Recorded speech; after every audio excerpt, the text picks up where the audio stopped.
Hi everyone, this is Lila Boudry. I am going to be talking about trapping and specifically using tranquilizer darts.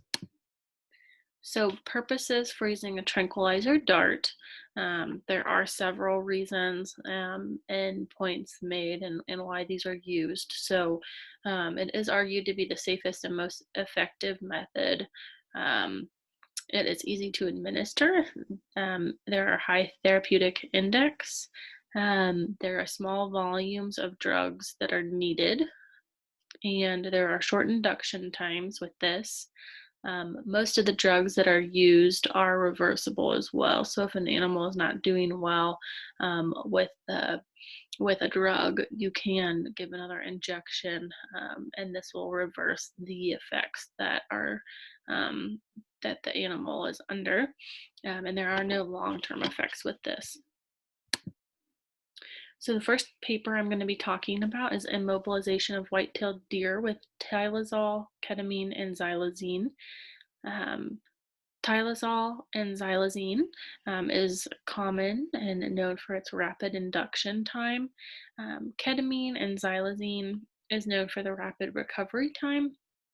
And this paper really um, goes more in detail about the effectiveness of combining all three of these drugs. So, for the chemical immobilization of white-tailed deer, um, so combining all three, the tilazol, xylazine, and ketamine. This has been proven to be effective in cats, pigs, sheep, and cheetahs, but there has not been many studies yet with the effects of white-tailed deer.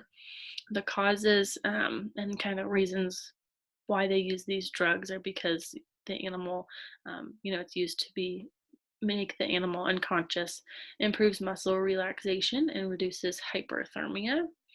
Medetomidine is another drug that works well and is kind of up in the air whether or not they want to replace this with the xylazine.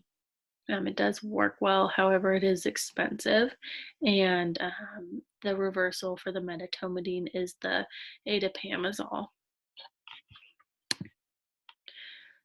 So this study took place, it was the Fish and Wildlife Science Research Facility at South Dakota State University. The first stage of this experiment was in November 2005 and 2006, where deer were immobilized with the tilazol, ketamine, and xylazine to evaluate performance. The second stage took place October 2007 through 2010, and they were immobilized with these three combinations of drugs to evaluate the influencing factors of induction and recovery times. They were the drugs were administered with a CO2 powdered rifle using explosive charge darts with a gel collar. Each deer was monitored to determine the time that they were sternal to lateral recumbency. So, sternal being that they're sitting or laying upright until they are lateral, laying on their side, sedated. The results of this experiment, the body weight definitely had a big influence with the induction times. And then the larger males had longer inductions. Larger males recovered more rapidly than the smaller males. This is a negative effect of the with the um, larger males recovering more rapidly. With them having a longer induction time, you would assume that the larger males, would have a longer recovery time. However, it was faster than the smaller males. So this has been proven to be a safe and effective combination for chemically immobilizing the white-tailed deer. The next paper I'm going to talk about is evaluating welfare of American black bears captured in foot snares and in winter dens in a national forest in the southern Appalachian Mountains. This study was done. 208 black bears were live trapped with foot snares, and they would do this, and then once they were trapped, they would tranquilize them with darts in order to sedate them to do further studies and be able to evaluate them and get the blood work in this case for this experiment. They obtained 186 blood chemistry profiles from 112 bears.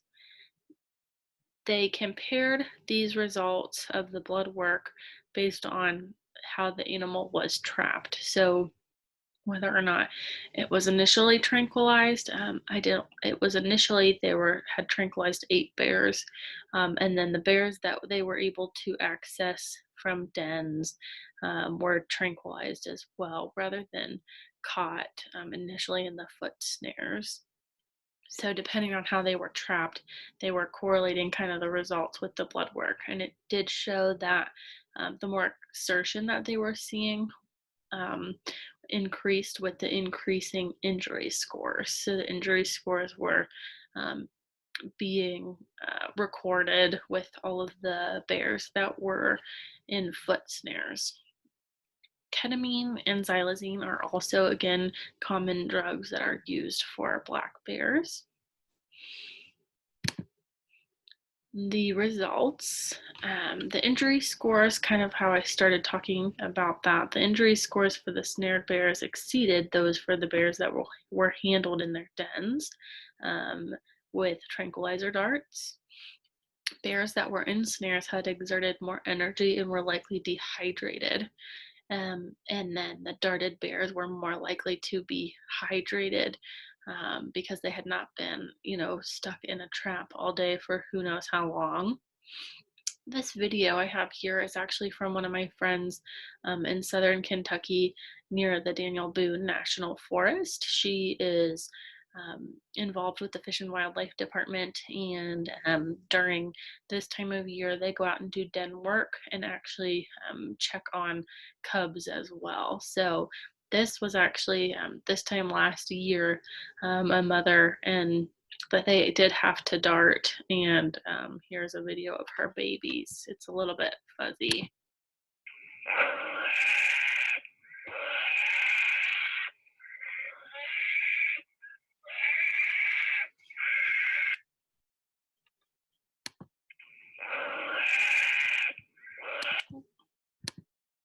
And my work cited. Thank you.